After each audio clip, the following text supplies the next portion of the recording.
Bismillahirrahmanirrahim. Assalamualaikum warahmatullahi wabarakatuh. Berjumpa kembali dengan Umi Siska pada mata pelajaran fikih. Materi yang akan kita bahas tetap materi tentang ibadah haji ya teman-teman. Baik, teman-teman, apa kabarnya pada pagi hari ini? Wah, semoga tetap dalam keadaan sehat, kemudian mendapatkan limpahan rahmat dari Allah Subhanahu wa Ta'ala. Oke, minggu lalu kita telah mempelajari sirah ataupun sejarah disyariahkannya ibadah haji. Dan syariah pertama ibadah haji itu dimulai saat masa Nabi Ibrahim alaihissalam. Teman-teman sudah membuat tugasnya ya, meringkas ataupun menceritakan kembali tentang sirah Nabi Ibrahim ataupun sejarah awal mula disyariahkannya ibadah haji. Nah, sekarang kita akan mempelajari tentang pengertian. Teman-teman tahu kan pengertian? Pengertian itu apa yang dimaksud dari suatu makna ataupun dari suatu kata yang akan kita pelajari. Namun sebelum kita memulai pembelajaran, kita baca basmalah bersama-sama terlebih dahulu ya. Bismillahirrahmanirrahim.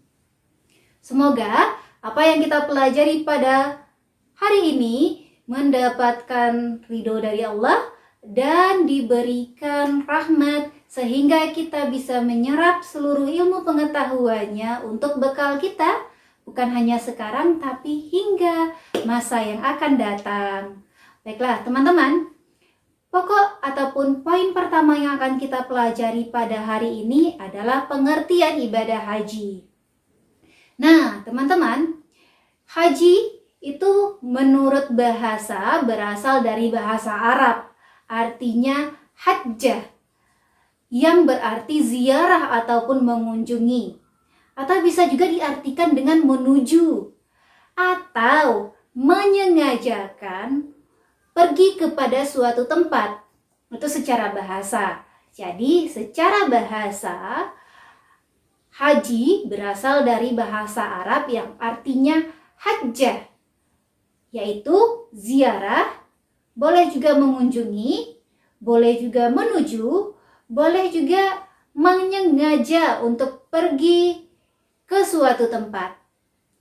Kemudian haji menurut istilah adalah berkunjung ataupun berziarah ke Baitullah dengan tujuan melaksanakan ibadah kepada Allah Subhanahu wa Ta'ala untuk mendekatkan diri dengan syarat, rukun, serta waktu yang telah ditentukan oleh syariat Islam.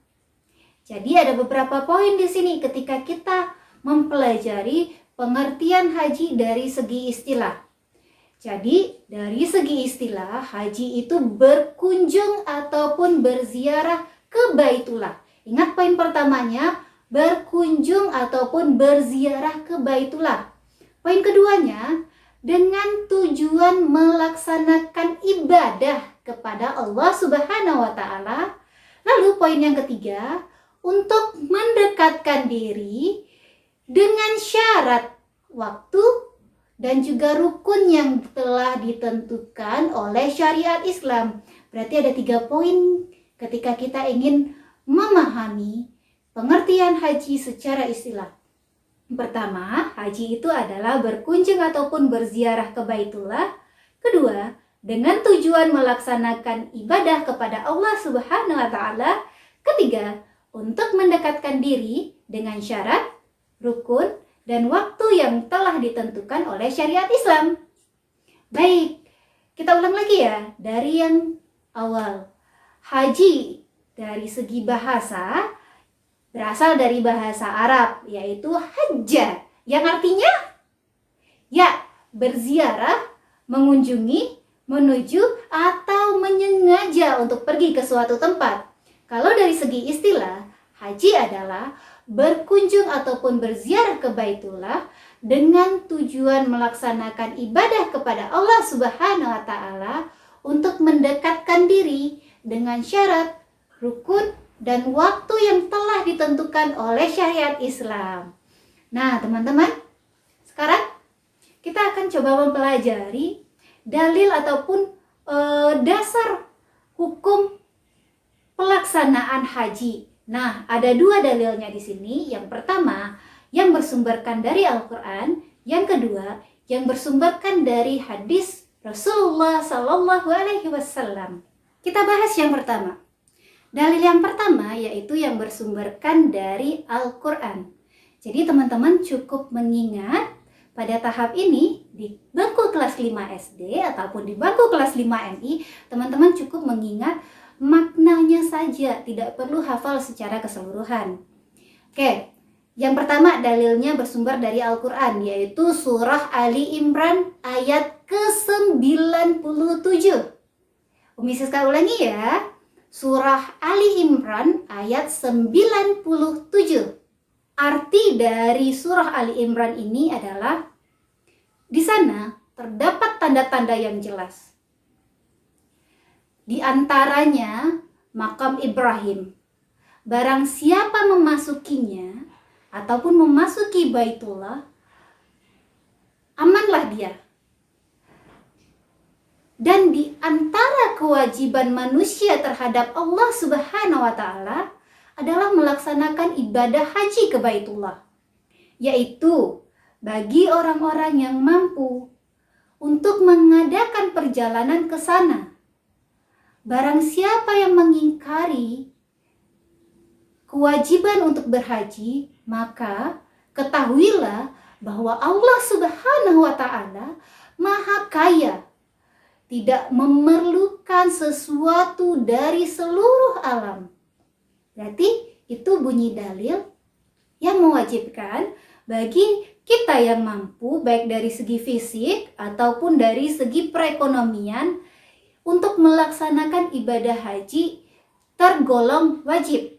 Berarti kita yang mampu dari segi fisik dan juga dari segi perekonomian, contoh, Umi Siska masih sehat, kemudian kuat, dan juga mampu untuk melaksanakannya, tidak ada sakit, kemudian tidak ada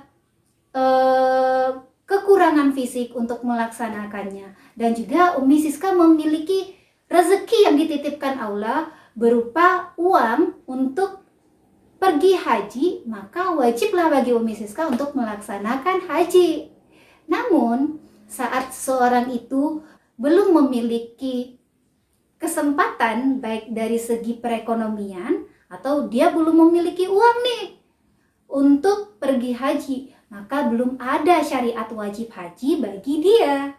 Jadi ingat teman-teman, syariat ataupun dalil dilaksanakannya ataupun diwajibkannya ibadah haji tadi terdapat pada surah Ali Imran ayat ke-97. Ingat ya, dalilnya ataupun dasar hukumnya adalah surat Ali Imran ayat 97. Kemudian berdasarkan dari hadis Nabi Muhammad SAW yang diriwayatkan oleh Ahmad. Jadi Nabi Muhammad SAW bersabda, bersegeralah menunaikan ibadah haji sesuai dengan perintah Rasulullah SAW yang berbunyi di dalam hadis dari Ibnu Abbas radhiyallahu anhu. Nabi SAW bersabda, hendaklah kamu bersegera mengerjakan haji, karena sesungguhnya seseorang tidak akan menyadari suatu halangan yang akan merintanginya. Jadi ada dua ya dasar dalil ataupun dasar hukum untuk pelaksanaan ibadah haji. Yang pertama, Al-Quran Surah Ali Imran ayat 97, kemudian hadis Nabi Muhammad SAW yang diriwayatkan oleh Ahmad, yaitu hadis riwayat Ahmad. Baiklah teman-teman, untuk pekerjaan kita pada pertemuan kali ini, Umi Siska ingin teman-teman dapat menuliskan kembali pengertian haji dari segi bahasa, istilah, Kemudian dasar atau dalil tentang haji, baik itu dalil Al-Quran ataupun dalil hadis. Supaya lebih paham lagi, teman-teman bisa mengulang-ulang, baik itu membaca di buku ataupun mengulang-ulang media audiovisual dalam bentuk video ini pada penjelasan tentang dalil ataupun dasar untuk pelaksanaan haji.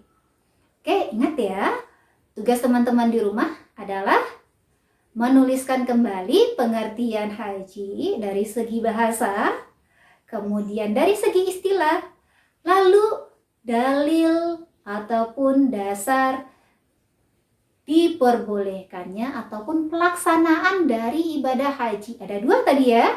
Satu, berdasarkan dalil Al-Quran. Yang kedua, berdasarkan dalil hadis Nabi Muhammad SAW. Baiklah, kita akhiri kegiatan pembelajaran kita pada pagi hari ini dengan sama-sama mengucapkan hamdalah. Alhamdulillahirabbil alamin. Semoga pembelajaran yang kita lakukan hari ini memperoleh manfaat tidak hanya sekarang hingga nanti. Dan ilmu ini akan kita bawa sampai kita nanti. Semoga bermanfaat ya teman-teman ya. Salam hangat dari Umi Siska. Assalamualaikum warahmatullahi wabarakatuh.